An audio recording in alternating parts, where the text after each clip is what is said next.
राजस्थान की सरकार ने सुप्रीम कोर्ट में एफिडेविट फाइल करके मेरी धर्मांतरण नियंत्रण की मांग वाली पीआईएल का समर्थन किया है। मैं राजस्थान की सरकार को धन्यवाद देता हूं। राजस्थान की सरकार ने अपने एफिडेविट में कहा है कि वो धर्मांतरण को रोकने के लिए एक अच्छा कानून बना रहे हैं। कानून बनाने की प्रक्रिया शुरू हो चुकी है, ड्राफ्टिंग शुरू हो चुकी है और बहुत जल्दी उसको कानून विधानसभा से पास करा देंगे।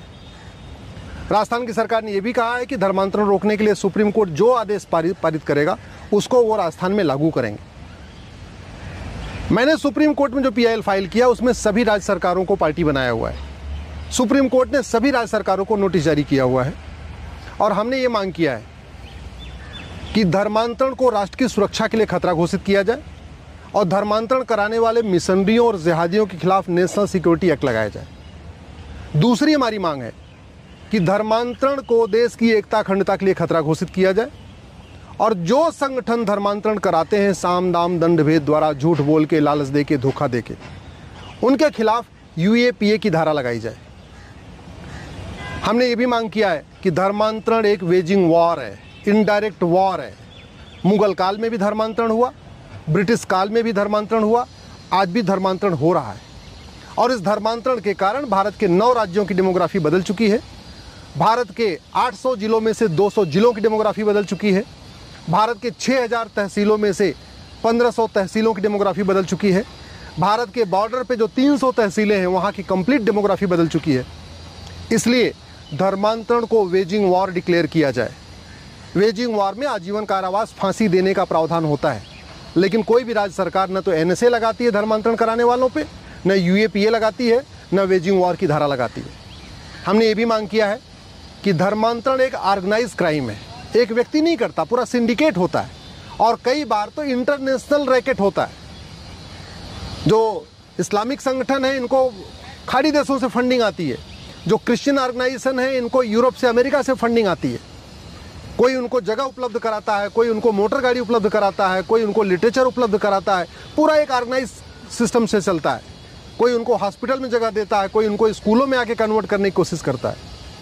इसलिए धर्मांतरण को ऑर्गेनाइज क्राइम घोषित किया जाए, गैंगस्टर एक्ट लगाई जाए, मकोका लगाया जाए। गुजरात में गुजकोका है ऑर्गेनाइज क्राइम से निपटने के लिए, और इनकी 100% प्रॉपर्टी जब्त किया जाए। जो आदमी धर्मांतरण के रैकेट में शामिल है, डायरेक्ट या इनडायरेक्ट, उनकी 100% प्रॉपर्टी जब्त किया जाए।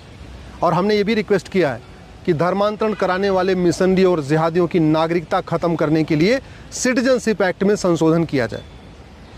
चूंकि सिटीजनशिप एक्ट पार्लियामेंट का कानून है, इसलिए उसमें संशोधन केंद्र सरकार ही कर सकती है। धर्मांतरण एक राष्ट्रीय समस्या है, उत्तर से दक्षिण, पूरब से पश्चिम पूरे देश की समस्या है। यूपी की भी समस्या है, बिहार की भी है, बंगाल की भी है, राजस्थान, छत्तीसगढ़, झारखंड की भी है। इसलिए धर्मांतरण के खिलाफ संसद में कानून बनना चाहिए। 100% प्रॉपर्टी जब्त करने वाला कानून होना चाहिए, सिटीजनशिप खत्म करने वाला प्रावधान होना चाहिए और आजीवन कारावास, फांसी देने का प्रावधान होना चाहिए। मैं आशा करता हूं कि पार्लियामेंट इस पर बहुत जल्दी एक्शन लेगी। संसद में धर्मांतरण नियंत्रण कानून बनेगा। धर्मांतरण कराने वाले मिशनरियों और जिहादियों की प्रॉपर्टी भी जब्त होगी, उनकी नागरिकता भी खत्म होगी, उनको आजीवन कारावास, फांसी भी होगा। और ऐसा होगा तभी धर्मांतरण रुकेगा।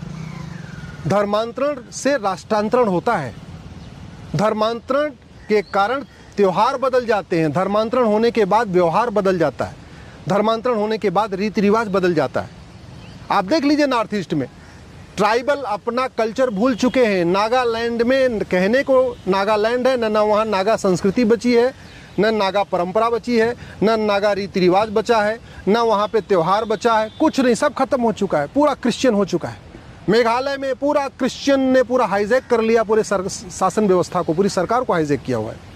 ऐसे पूर्वोत्तर के राज्यों में यही स्थिति है। कश्मीर में पहले हम देख चुके हैं। अगर हमने धर्मांतरण नहीं किया तो 20 से 25 साल के बाद भारत की डेमोग्राफी पूरी बदल जाएगी। धर्मांतरण के खिलाफ इसलिए कठोर कानून ज़रूरी है। मैं आशा करता हूं कि माननीय प्रधानमंत्री इस पर गंभीरता के साथ चर्चा करेंगे और धर्मांतरण कराने वाले मिशनरियों और जिहादियों के खिलाफ एनएसए भी लगेगा, यूएपीए भी लगेगा, वेजिंग वॉर की धारा लगेगी, गैंगस्टर एक्ट भी लगेगा। इनकी प्रॉपर्टी भी जब्त होगी, इनकी नागरिकता भी खत्म होगी और इनको आजीवन कारावास, फांसी मिलेगा। मुझे पूरा विश्वास है कि बहुत जल्दी पार्लियामेंट में इस पर कानून बनेगा।